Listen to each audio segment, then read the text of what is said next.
Bonsoir, merci d'avoir choisi RTI 1. Voici les grands titres de ce 20h. La deuxième phase des travaux d'aménagement et de gestion intégrée du bassin versant du Gourou a été lancée.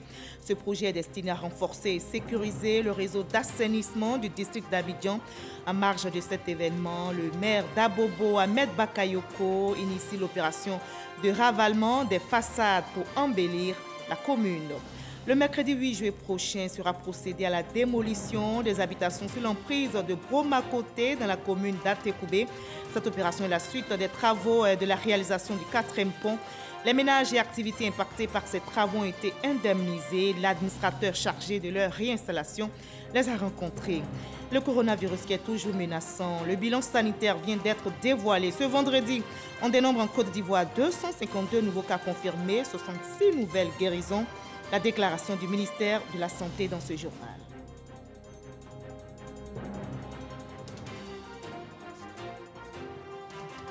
En France, Édouard Philippe passe le flambeau à Jean Castex. Après 3 années comme chef du gouvernement, Édouard Philippe qui a remis sa démission au président Emmanuel Macron ce vendredi a passé la main à son successeur. Jean Castex a salué le travail d'Édouard Philippe. Soyez bienvenus sur RTI 1. La deuxième phase des travaux d'aménagement et de gestion intégrée du bassin versant du Gourou a été lancée. Le ministère de l'Assainissement et de la Salubrité, la ministre Anne-Désirée Oloto, se réjouit de ce projet destiné à renforcer et sécuriser le réseau d'assainissement du district d'Abidjan. Des efforts sont ainsi consentis par le gouvernement pour assainir l'environnement et surtout améliorer les conditions de vie des populations vivant dans les communes qui recouvrent le bassin versant du Gourou, à savoir Abobo, Adjamé, Cocody et Plateau. Herman Givi. Coup de pioche symbolique de la ministre de l'Assainissement et de la Salubrité, Anne-Désirée Oloto, qui marque le lancement officiel de la phase 2 des travaux d'assainissement dans le bassin versant du Gourou. Le bassin versant du Gourou couvre une superficie d'environ 28,6 km². Il s'étend du nord au sud d'Abobo à l'échangeur de l'Indenier sur environ 9 km, limité à l'est par le prolongement du boulevard Latrille vers le quartier des Deux Plateaux et à l'ouest par la ligne de chemin de fer Adjamé à Niama. Le bassin dispose d'un réseau hydrographique ayant pour débouché la lagune Ébriée via la baie de Cocody. Partenaire financier de la Côte d'Ivoire pour ce qui concerne la deuxième phase de ces travaux, la Banque ouest africaine de développement. Madame la ministre, honorables invités, la contribution de la BOAD au financement du présent programme s'élève à 29 milliards de francs CFA. À ce jour, les engagements cumulés de la BOAD en faveur de la Côte d'Ivoire représentent un montant global de plus de 1120 milliards de francs CFA, tous secteurs confondus, soit 18% des engagements cumulés de la Banque dans l'Union. Ces chiffres démontrent l'excellente vitalité de la coopération entre la BOAD et la Côte d'Ivoire et prouvent l'importance qu'accorde notre institution communautaire au secteur des infrastructures, notamment celui des infrastructures d'alimentation en eau et d'assainissement dans l'Union, et en particulier en Côte d'Ivoire. En quoi consistera la deuxième phase de ces travaux? La deuxième phase va s'attaquer au problème d'eau usée. Vous voyez bien qu'on est en train d'investir des sommes énormes pour la valorisation de la baie de Cocody. Or, ce qui se constate aujourd'hui, il y a des débits importants d'eau usée qui y arrivent et qui sont à l'origine des odeurs. Et donc, dans cette deuxième phase, on va faire en sorte à réduire au moins de 80% les débits d'eau usée qui arrivent dans la baie de Cocody. Le lancement officiel de la deuxième phase des travaux d'assainissement dans le bassin versant du Gourou tombe à pic. Situation de saison pluvieuse oblige, mais également amélioration du drainage des eaux usées en perspective. Aujourd'hui, cette deuxième phase du programme viendra consolider ce que nous avons déjà réalisé au cours de la première phase, tant en ce qui concerne donc, la gestion des eaux usées avec le raccordement des ménages aux collecteurs de base, ce qui permettra donc d'éviter le rejet dans la baie de Cocody de toutes les eaux usées qui descendent depuis Abobo jusqu'au plateau. Nous aurons également, dans le cadre des composantes de ce programme, la réalisation de voies bitumées et d'entretien de voies au quotidien. Tout cela pour nous permettre donc d'améliorer le quotidien de nos populations, dans les quartiers concernés par le bassin versant du Gourou. Il importe que les populations accompagnent ces processus par un changement de comportement. Nous devons vivre autrement avec les déchets pour éviter que nos déchets ne viennent obstruer tous ces canaux qui seront réalisés dans notre propre intérêt. Du matériel informatique et roulant a été de même offert aux structures en charge du drainage, de l'assainissement, de l'environnement pour renforcer leur capacité d'action sur le terrain. La commune d'Abobo fait aussi son grand nettoyage en ces temps pluvieux pour montrer un visage reluisant, radieux. Le maire Ahmed Bakayoko a initié une opération de ravalement des façades des habitations. L'opération va durer 1 mois et elle sera couplée au nettoyage des caniveaux. Les travaux d'assainissement et d'embellissement ont été lancés ce jeudi. Lancine Bakayoko. 2 coups de pelle, une couche de peinture effectuée par le maire Ahmed Bakayoko. C'est le démarrage des opérations de ravalement des bâtiments et de curage des caniveaux dans la commune d'Abobo. Par ces temps d'inondation, il faut anticiper, faire en sorte que l'eau puisse circuler facilement. Et je trouve que c'était un engagement citoyen. Je viens là en tant que maire donner l'exemple afin que toutes les populations citoyennes d'Abobo suivent notre exemple. J'ai souhaité que dans chaque localité, il y ait des brigades de salubrité. Ce projet de salubrité va contribuer à l'amélioration du cadre de vie et du paysage urbain, tout en valorisant l'image et l'attractivité de la commune dans son ensemble. Un projet très attendu par les populations. Lorsqu'on jette les ordures, c'est ce qui a provoqué tout ce qu'on est en train de constater 2 jours. Les caniveaux sont bouchés, l'eau est en train de prendre la voirie. C'est à cause de ce que les ordures ont bouché tous les caniveaux. Plus qu'une simple action de salubrité, cette opération d'assainissement est une opportunité d'affaires pour les artisans de la commune. Quant au linéaire accuré, il avoisine les 5000 mètres carrés.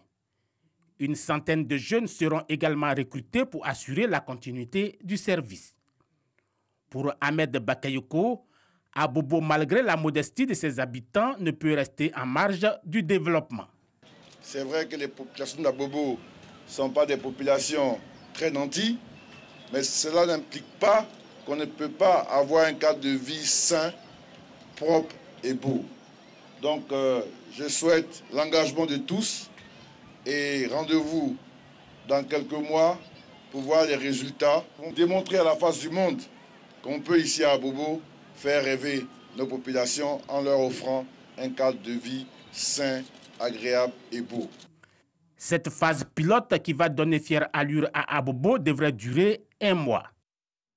Les Abidjanais auront bientôt leur 4e pont. Le projet est en marche. Le mercredi 8 juillet prochain donc sera procédé à la démolition des habitations sur l'emprise de Broma-Côté. C'est dans la commune d'Atekoubé. Cette opération est la suite des travaux, bien sûr, de la réalisation de ce 4e pont. Les ménages et activités impactés par ces travaux ont été indemnisés. L'administrateur chargé de leur réinstallation les a rencontrés. Franck Quadio pour le reportage. Boribana, commune d'Atekoubé.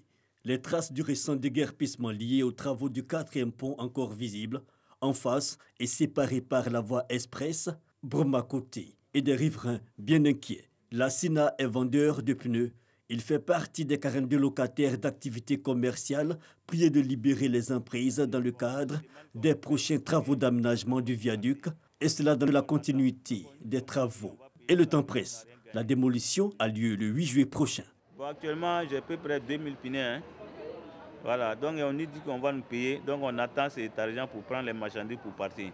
Des magasins, des commerces et des habitations. Au total, 143 ménages et 16 bâtiments ou immeubles concernés. La rencontre avec l'administrateur chargé de la réinstallation des personnes impactées consiste donc à recenser les différentes préoccupations, mais surtout à sensibiliser. Les bâtiments qui sont concernés par ces opérations de démolition, les personnes propriétaires de ces bâtiments ont été indemnisés depuis les mois d'octobre jusqu'à décembre. Les derniers ont été payés au mois de décembre. Donc pratiquement depuis plus de 6 mois, les paiements ont été effectués. Les mises en demeure ont été signifiées aux intéressés et donc nous sommes dans la phase de sensibilisation. Des propriétaires indemnisés, mais pas tous les locataires. Ils disent leurs préoccupations. Je suis parti faire une réclamation à la mairie technique d'Adjamé. 3 réclamations. Premièrement, ils ont pris, on ne nous a pas payé. Deuxième, ils ont pris, on ne m'a pas appelé. Troisième, ils ont pris sur l'ordinateur. Ils disent qu'ils vont nous appeler. Ils ne nous ont pas encore appelé. Ce sont les personnes, les locataires ménages ou les locataires d'activités commerciales qui n'ont pas encore perçu leur indemnisation. Et nous avons donné l'assurance que, conformément au protocole, la libération de l'emprise est faite lorsque les papes ont été entièrement indemnisés. Et cela va se faire le plus rapidement possible avant le mercredi. Le projet de transport urbain d'Abidjan, PTUA, est chargé de l'exécution des travaux. Il s'agit d'un plan d'action de réinstallation qui comprendra des voies d'accès, des accotements et une bande d'emprise. Les travaux commenceront après l'indemnisation de toutes les personnes impactées. Une dernière tournée de sensibilisation et de contrôle est prévue pour ce lundi 6 juin 2020. Les populations et propriétaires terriens de la commune d'Assini peuvent se réjouir. La mesure de suspension des titres d'occupation des terres du littoral et du pourtour lagunaire de la commune a été levée hier jeudi 2 juillet. L'annonce a été faite par le ministre de la Construction, du Logement et de l'Urbanisme, Bruno Nabanye-Koné, au cours de la cérémonie de remise des documents afférents au plan directeur d'urbanisme de la commune. Chef Koné pour le reportage. C'est le 22 mai 2017, sur instruction du Premier ministre, qu'a été décrétée la suspension de la délivrance de tout titre d'occupation des terres du littoral et du périmètre lagunaire d'Assini. Depuis cette date, les transactions foncières dans cette localité ont été gelées. Un manque à gagner pour Sylvain, démarcheur et intermédiaire dans la vente de terrain. Son activité a été fortement impactée. L'activité principale des habitants ici, c'est la pêche. Et aujourd'hui, après la pêche, c'est la vente des terrains. Donc, on vend un peu, les parents vendent un peu, ils gardent un peu, ils vendent un peu, ils gardent un peu. Et depuis cette affaire, ça fait que, d'abord, la pêche ne bouge plus. Donc, c'est sur les terrains que les gens vivent un peu. Aujourd'hui, avec cette levée de la mesure de suspension, c'est un ouf de soulagement pour les populations, mais surtout les propriétaires terriens. Il faut être vraiment sincère, nous avons souffert 3 ans.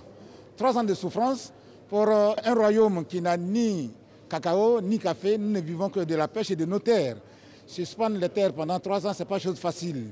Aujourd'hui, nous pouvons pousser un ouf de soulagement parce que nous aurons la possibilité de vendre nos terres et faire tous nos papiers comme cela se doit dans la légalité. Par le passé, dans la ville d'Assini, les transactions foncières s'effectuaient dans un désordre, de nature à contrarier les intérêts touristiques et économiques de la région et de l'État, en dotant exceptionnellement la ville d'Assini d'un plan directeur d'urbanisme, dont la résultante est la levée de la mesure de suspension. Le gouvernement entend préserver le potentiel touristique de la ville. C'est l'occasion de remercier l'État de Côte d'Ivoire à travers le ministre pour nous avoir donné cet instrument-là, cet outil. Parce que toutes les mairies n'ont pas cette chance-là. Et nous, aujourd'hui, on a un document de planification qui permet à la fois de suivre la trajectoire qu'on va se donner. Aujourd'hui, avec ce plan, on sait quelles sont les zones qui vont être construites, on sait où vont passer les voies, on sait quel type d'habitat il peut y avoir dans telle ou telle zone. Donc ça donne la possibilité aux détenteurs de droits coutumiers désormais d'opérer des transactions de façon plus sereine sans que cela perturbe l'évolution future de la ville. Assini, ville balnéaire située à 94 km à l'est d'Abidjan, a été érigée en commune en 2018. Elle comptait en 2014 plus de 16 000 habitants sur une superficie estimée à 7 745 hectares. On passe au chapitre défense de ce 20. L'armée ivoirienne, vous allez le voir, s'étoffe. 140 élèves sous-officiers d'active réintègrent cette armée après 15 mois de formation à l'École nationale des sous-officiers d'action d'active, NSOA de Boaké. Une fin de formation marquée par une cérémonie solennelle de remise d'épaulettes de grade de sergent. Léon Bro pour le reportage. Exercice de maniement d'armes exécuté par des femmes, 40 au total, qui portent à 139 l'effectif de la 30e promotion de l'École nationale des sous-officiers d'active de Boaké. Tous des Ivoiriens, ils viennent d'achever 15 mois de formation dans les spécialités électricité, électronique, électromécanique, électricité auto, mécanique auto, infirmerie, informatique, musique et secrétariat bureautique. Aptes donc à intégrer les rangs, ces 139 soldats sont faits sergents de l'armée et reçoivent des conseils d'usage.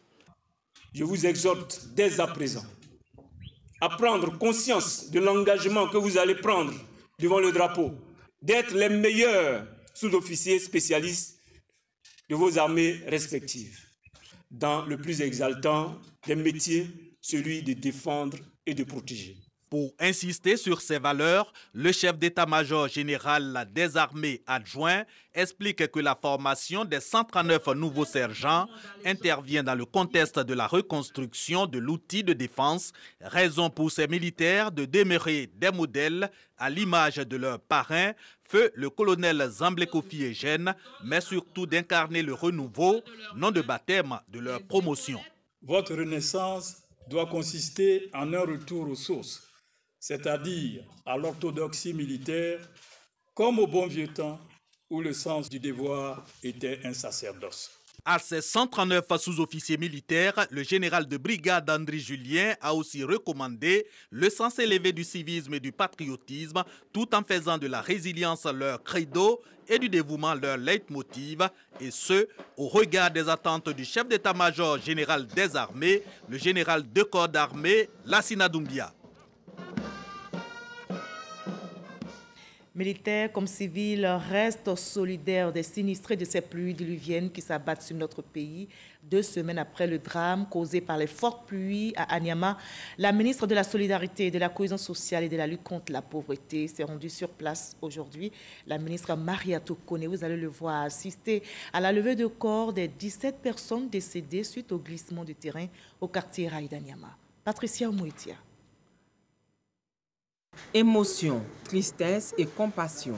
Moment très douloureux pour ces familles endeuillées par le drame d'Anyama causé par la pluie du jeudi 18 juin dernier. Seydou Bakayoko, chauffeur, 45 ans, a perdu 5 personnes dans ce drame. 5 personnes, madame, c'est lourd, c'est trop.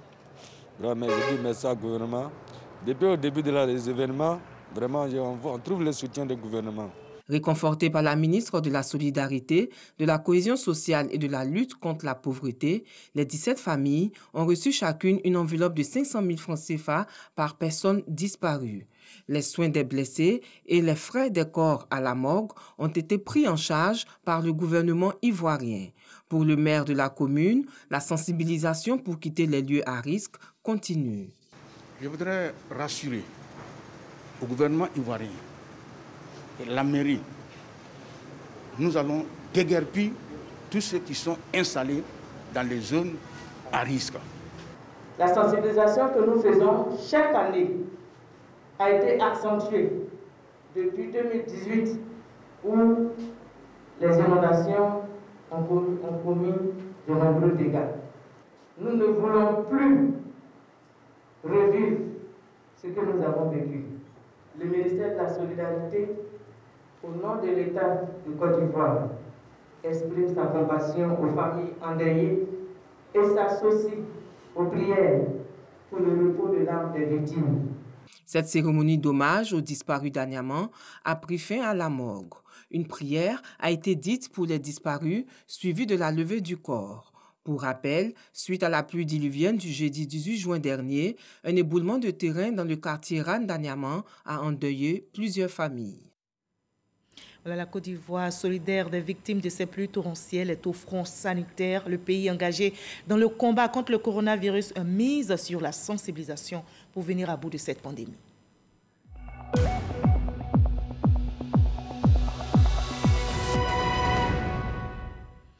Le coronavirus est toujours menaçant, les chiffres sont tombés, le bilan sanitaire vient d'être dévoilé. Ce vendredi, on dénombre dans notre pays 252 nouveaux cas confirmés, 66 nouvelles guérisons. Nous écoutons le directeur général de la santé, professeur Mamadou Samba. Le ministère de la Santé et de l'Hygiène publique a enregistré ce jour, vendredi 3 juillet 2020, 252 nouveaux cas de Covid-19 sur 1270 échantillons prélevés, soit 19,8% des cas positifs. 66 guéris et 2 décès. Nous avons noté 2 décès dans des établissements sanitaires privés avec les diagnostics post-mortem de Covid-19. Il s'agit d'une patiente de 57 ans, sans antécédent particulier, décédée le 24 juin, et d'un patient de 67 ans, VIH positif, décédé le 26 juin. Le ministre de la Santé et de l'Hygiène publique présente ses condoléances aux familles éplorées. À la date du 3 juillet 2020, la Côte d'Ivoire compte donc 10 244 cas confirmés, dont 4 726 personnes guéries, 70 décès et 5 448 cas actifs. Le nombre total d'échantillons est de 60 652.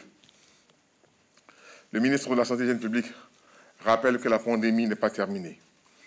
Il exhorte les populations, notamment les personnes vulnérables, à réduire le déplacement, à rester confinées chez elles et à respecter les mesures barrières. N'oublions pas que c'est nous qui déplaçons le virus. Voilà, la pandémie n'est pas terminée. Respectons les gestes barrières. Le virus continue de se propager en Afrique, notamment au Ghana. On dénombre 18 134 cas confirmés, 117 décès. En Égypte, 71 299 cas confirmés, 3 120 décès. En Afrique du Sud, 168 061 cas confirmés, 2 844 décès. Au Nigeria, 27 110 cas confirmés, 616 décès. Et dans le monde, on dénombre à ce jour au moins 10 951 467 cas confirmés et au moins 523 100 décès. Continuons donc la sensibilisation et c'est au point presse quotidien du gouvernement ici en Côte d'Ivoire puisque le coronavirus circule encore. Le ministre de la Santé et de l'Hygiène publique appelle à la vigilance et au respect des gestes qui sauvent. Il s'agit des gestes barrières. Le maire de Touloupleu, vous allez le voir, a dévoilé sa stratégie de lutte. Francis Boifo. La maladie à coronavirus ou Covid-19 est malheureusement une triste réalité au niveau mondial, africain que local, c'est-à-dire en Côte d'Ivoire, qu'on doit intégrer et agir au mieux pour l'endiguer. Nombreux sont les Ivoiriens ou habitants de ce pays qui en sont confrontés ces derniers jours, soit directement, soit indirectement. Il ne s'agit plus de simples rumeurs. Les victimes sont de plus en plus connues dans notre entourage. À Touloupleu, proche du Libéria, à l'ouest de la Côte d'Ivoire, il n'y a pas de nouvelles contaminations à la Covid-19 après plus de 90 jours.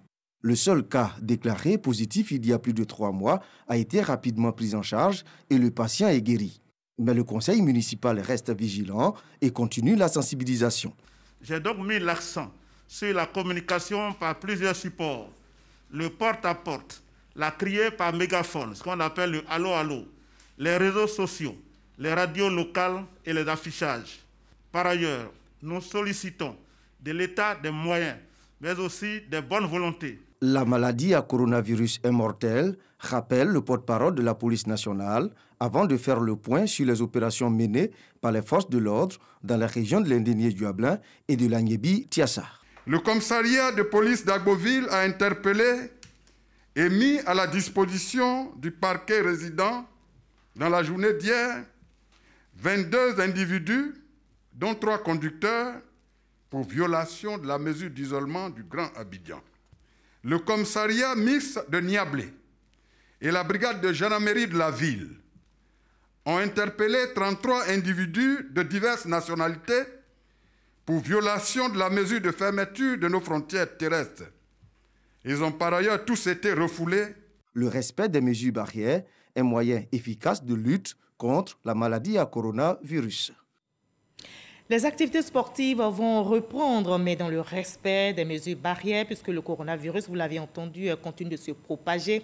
Le ministère de tutelle a donc initié une visite dans les locaux de l'INJS pour s'assurer du respect de ces mesures. Ils ont procédé à la désinfection de l'INJS, nous dit Arsène Kwasi. Avec l'assouplissement des restrictions liées à la pandémie du coronavirus, l'heure est à la relance des salles de sport. Pour s'enquérir de l'effectivité de la reprise, le représentant du ministre des Sports est allé accentuer la sensibilisation et faire quelques recommandations. Nous sommes relativement satisfaits des dispositions qui sont prises. Cependant, nous avons vu qu'il y a quelques éléments qui manquent. Et c'est l'objet même de cette visite. Ce n'est pas une visite sanction, c'est une visite d'accompagnement. Message bien perçu par l'un des acteurs du sport qui apprécie la sollicitude de la tutelle dans cette reprise progressive. Beaucoup de choses ont été dites sur l'INJS, mais je voudrais rassurer les uns et les autres que l'INJS n'a accueilli aucun malade.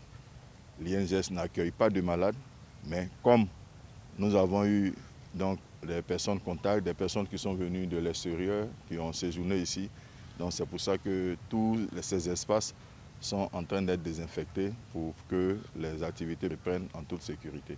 Après cette étape, cap est mis sur l'Institut national de la jeunesse et des sports, mais dans un contexte bien différent, celui de la désinfection des lieux ayant abrité des cas suspects de la Covid-19 durant cette crise sanitaire. Il s'agit pour le gouvernement de sauver deux objectifs majeurs. La santé des Ivoiriens, en maintenant l'Institut national de la jeunesse et des sports comme point de transit des cas contacts, mais aussi en maintenant l'année académique des étudiants inscrits dans cet établissement. Cette opération de désinfection de l'INJS va s'étendre durant 2 jours pour le bonheur des pensionnaires qui reprennent les cours lundi. Voilà, au plan politique, l'opération d'enrôlement sur le listing électoral prend fin, vous le savez, le 5 juillet prochain. Avant cette date, le RHDP sur le terrain multiplie les sensibilisations axées surtout à l'endroit des nouveaux majeurs. Et dans la commune d'Abobo, 1000 pétitionnaires sont soutenus par un cas du RHDP, Kandia Camara. On en sait plus avec Walter Amadou Ouattara. Kandia Camara, député d'Abobo, par ailleurs membre du directoire du RHDP, préside une remise de chèques à la mairie d'Abobo. Il s'agit d'un appui de 5 millions de francs CFA offert par un opérateur économique. Cette aide financière vise à permettre à 1000 jeunes de la commune de se faire identifier en vue d'obtenir la carte nationale d'identité. Il faut aider le gouvernement, comme dans tous les pays développés, ça se passe. Ce sont des entrepreneurs qui aident. Quand on veut aider, on ne va pas aider les gens chez qui ça va déjà, il faut aider les gens chez qui ça ne va pas. Et on a vu que Abobo, c'est l'une des plus grandes communes de la Côte d'Ivoire. C'est là que nous avons décidé pour aider nos jeunes frères et nos jeunes sœurs à s'identifier. Nous, ça nous soulage un peu. Donc, merci à lui. En sa qualité de maire honoraire d'Abobo, Kandia Camara a traduit toute sa gratitude aux donateurs. 5 millions à un moment extrêmement difficile où, à cause de cette pandémie de la Covid-19, beaucoup d'entreprises sont sinistrées. Au contraire, les entreprises demandent de l'aide au gouvernement. Et au moment où les entreprises demandent de l'aide au gouvernement, M. Silla souffre et son entreprise choisit justement cette période pour venir en aide à leurs frères et sœurs de la commune d'Abobo.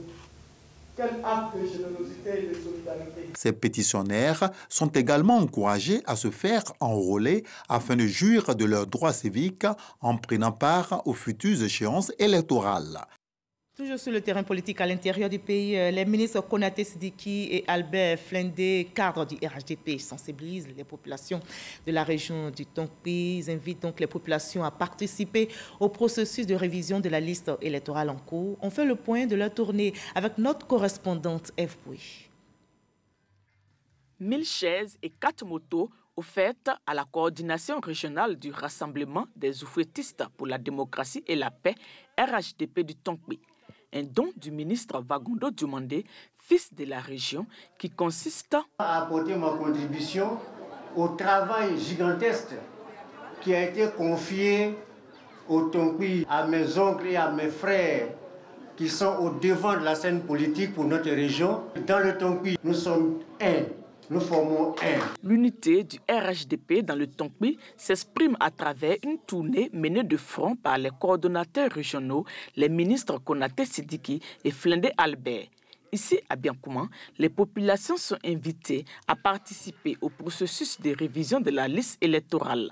La chefferie traditionnelle d'An et Toura n'a pas manqué de notifier son soutien au RHDP pour toutes les actions de développement dont bénéficie cette région. L'occasion est saisie pour annoncer un événement. Dans 3 semaines, nous allons entreprendre une activité majeure au niveau traditionnel. C'est-à-dire, nous qui sommes les dents, nous sommes les fils des dents. Nous allons venir ici présenter à nos parents les chefs, la chefferie, toutes tendances confondues, la candidature d'Amadou Gon Coulibaly, qui est un allié des dents. Après Biancouma, les localités de Gbepleu, Zéalé, Zonouyen, Benouin, Danané, Bonné ont reçu la délégation de la coordination régionale RHDP du Tonkmi, avec toujours en toile de fond la sensibilisation pour l'enrôlement sur la liste électorale. Nous avons donc expliqué qu'ils doivent se faire enrôler s'ils aiment le candidat Amadou Gon Coulibaly, qu'ils doivent se faire enrôler sur la liste électorale afin qu'ils puissent le voter massivement demain. Nous avons donné les informations fiables aux parents pour qu'ils sachent pourquoi le RHDP est ce parti fort à l'ouest. Dans le RHDP demain est le parti fort. Dans toutes les localités visitées, les populations ont en outre été exhortées à privilégier la paix et la cohésion sociale avant, pendant et après les échéances électorales.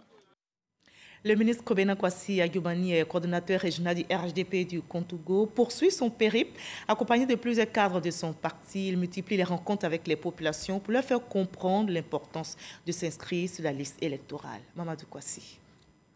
La prorogation de l'opération de révision de la liste électorale fait courir davantage les cadres du RHDP du Kontougo. Le coordinateur régional et ses associés multiplient les périples. Une course contre la montre pour faire inscrire tous les retardataires sur le listing électoral. Mais déjà, il faut lever des obstacles. Aujourd'hui, tout ce que nous avions engagé en termes de jugement supplétif au nombre de 3000 spécifiquement n'ont pas pu être délivrés par l'opérateur et nous sommes toujours à l'attente. Des préoccupations auxquelles le coordinateur régional apporte des solutions. Il assure que tout est mis en œuvre pour permettre à tous les demandeurs de disposer de leurs documents dans le délai. Et dans toutes les localités visitées, les populations promettent d'accompagner cette opération d'enrôlement avant de traduire leur soutien au président de la République Alassane Ouattara et à son Premier ministre Amadou Gon Coulibaly. Le ministre Kobena Kwasi Agyubani a réitéré son appel à l'enrôlement des populations pour la victoire du Premier ministre Amadou Gon Coulibaly au soir du 31 octobre prochain. Si nous aimons notre candidat, la meilleure façon pour nous de le prouver, c'est de le voter. Et pour le voter, il faut être inscrit sur la liste électorale. Il faut disposer de sa carte d'électeur, laquelle carte est une sorte de garantie pour parer au coup de tous les adversaires qui s'annoncent. De Tabagne à Soko, en passant par Gouméré et Pintaboroko, le message a été identique. Les délégués sous-préfectoraux et communaux ont été invités à se mobiliser pour faire de la région de Kontougo la première en termes de taux d'inscription de nouveaux électeurs. La coordination régionale RHDP chargée de la jeunesse de l'IFU poursuit aussi la sensibilisation des militants pour leur inscription sur la liste électorale. Le premier responsable de cette coordination était en tournée dans la localité de Pricro. Les explications d'Abou Sanogo. Une tournée du coordonnateur régional RHDP en charge de la jeunesse de l'IFU dans les sous-préfectures du département de Pricro pour échanger avec les responsables locaux des structures spécialisées du parti. Abdoul Awassa a sillonné les sous-préfectures de Kofi à Monkro, Famiankro, Nafana et Pricro pour insister sur l'importance de l'opération d'enrôlement. Nous sommes venus lancer un message à la mobilisation, un message pour que vous, nos mamans, vous puissiez dire à nos frères d'aller faire les papiers parce que nous sommes en train de faire les enrôlements. Dans quelques mois, nous irons aux élections et donc il est important pour nous d'avoir les pièces d'identité. Il est important pour nous d'avoir la carte d'électeur.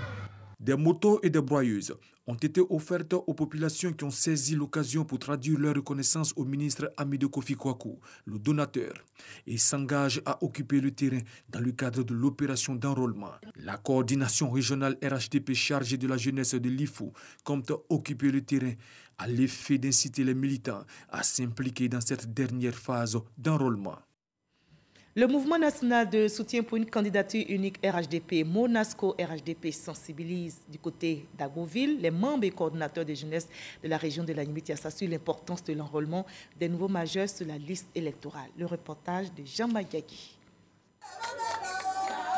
À Nangué, département d'Agboville, ce 30 juin 2020, les populations sont en fête. Elles reçoivent la visite du premier responsable du Monasco RHDP, le mouvement national de soutien à la candidature unique au RHDP. Chez le peuple abé, Abdraman Sissoko est venu exhorter les nouveaux majeurs à s'inscrire sur les listes électorales et expliquer le bien fondé de porter son candidat Amadou Gon Coulibaly à la tête de l'État le 31 octobre 2020. Le message que j'ai porté à la population, c'est que un citoyen doit pouvoir se faire enrôler sur la liste électorale. Et au jour d'aujourd'hui, dans la Niébi-Tiassa, nous atteignons plus de 30 000 enrôlés sur la liste électorale. Notre candidat Amadou Gon Coulibaly, c'est un homme du développement. Vous avez vu la route, le bitumage jusqu'à Séchi. C'est sous sa gouvernance. S'inscrire massivement sur les listes électorales afin d'accomplir son devoir civique. Un message entendu de nombreuses populations qui ont répondu présentes à l'appel du Monasco RHDP. Le devoir civique, il est important. Donc s'il arrive pour galvaniser, demander aux jeunes de se faire enrôler, c'est une bonne chose. En marge de la campagne de sensibilisation, la délégation du Monasco RHDP est allée aussi s'enquérir du bon déroulement de l'opération d'enrôlement dans la sous-préfecture d'Anangué. Elles ont décidé de rejoindre le camp du RHDP. Ce sont les femmes Amazon du Front populaire ivoirien. Elles s'appellent désormais Femmes Amazon pour la victoire d'Amadou Gon Coulibaly. Et ce vendredi, elles sont allées faire part de leur décision au candidat du RHDP, Sidonie Davila. Le combat pour la victoire d'Amadou Gon Coulibaly ne se mènera pas qu'avec les membres du RHDP. Les femmes du Front populaire ivoirien viennent de prendre place à leur côté. Issues de 17 sections, ces femmes Amazones du FPI, aujourd'hui, Femmes Amazones pour la victoire d'Amadou Gon Coulibaly, affichent carte sur table devant Amadou Soumaoro, le président de l'Assemblée nationale, leur pleine adhésion au projet et à la vision du Rassemblement des oufouettistes pour la démocratie et la paix. La gestion du RHDP est loin de tout discours politique, car cela s'aperçoit avec admiration en la réalisation de plusieurs infrastructures. C'est pourquoi, au constat de tout ceci, nous déclarons avec fierté notre appartenance au RHDP et promettons être désormais des femmes dynamiques et entreprenantes au RHDP. Pour devoir de mémoire, Amadou Soumaoro a rappelé au cours de ces échanges les réalisations faites par le président de la République, Alassane Ouattara, et son premier ministre. Mener le combat en vue de permettre à Amadou Gon Coulibaly d'accéder à la magistrature suprême, une décision donc qui réjouit le RHDP. Vous avez eu raison de choisir le RHDP. La vision du président est inspirée de la vision du président Félix Houphouët-Boigny. Une Côte d'Ivoire rassemblée, une Côte d'Ivoire unie, une Côte d'Ivoire où quand ses enfants se voient, voilà mon frère ivoirien, voilà ma sœur ivoirienne, avant de penser religion, région et ethnie. Prêtes pour le terrain, ces femmes du FPI, désormais Amazon pour la victoire d'Amadou Gon Coulibaly, disent être engagées et déterminées avec le RHDP pour permettre aux œuvres de l'émergence de se perpétuer. Je vous conduis maintenant à Yamoussoukro, capitale politique ivoirienne. Là-bas, la maison du PDCI RDA sera réhabilitée. La bâtisse tombée en ruine sera restaurée par la volonté d'un sénateur qui vient de faire don d'un chèque pour financer les travaux d'entretien. Kader Souroudobo. Remise de chèques pour financer les travaux d'entretien de la maison du PDCI RDA à Yamoussoukro. Un édifice de fierté nationale à l'abandon et envahi par la broussaille depuis le décès du premier président du parti, Félix Houphouët-Boigny, en 1993. Cette action est à mettre à l'actif du vénérable sénateur Alomo Paulin. D'abord, on nettoie complètement tout. Et puis qu'on mette en place un comité pour réhabiliter. Parce que quand on parle de Houphouët-Boigny, le premier symbole part d'ici. Saluant ce geste à sa juste valeur, le porte-parole des cadres de la région du Bélier appelle d'autres bonnes volontés à emboîter le pas au sénateur Alomo Paulin. Empreint naturellement d'émotion, c'est ici que le président Houphouët-Boigny tient son dernier congrès du PDCI RDA, où il avait affirmé que je ne sais pas combien de temps je passerai avec vous, mais ne pleurez pas, ne vous lamentez pas, jeunes et vieux, disciples de mon action, vous êtes là pour continuer l'œuvre. Moi, je ne fais que débroussailler.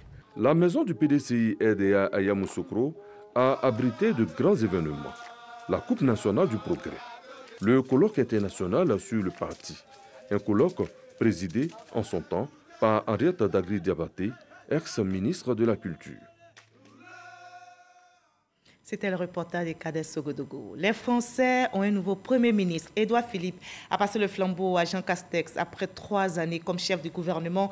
Édouard Philippe, qui a remis sa démission au président Emmanuel Macron ce vendredi, a passé la main à Jean Castex quelques heures plus tard. À Matignon, les deux hommes ont prononcé chacun un discours après des échanges en privé. Édouard Philippe souhaite beaucoup de réussite à son successeur. Le nouveau Premier ministre Jean Castex a salué le souci constant de son prédécesseur de protéger les Français dans la crise sanitaire de la Covid-19. Fin de ce 20h. Merci à vous tous de votre aimable attention. Retrouvez Kolo Coulibaly à 23h et demain 13h, Hamza Diaby. Moi, je vous donne rendez-vous à 20h.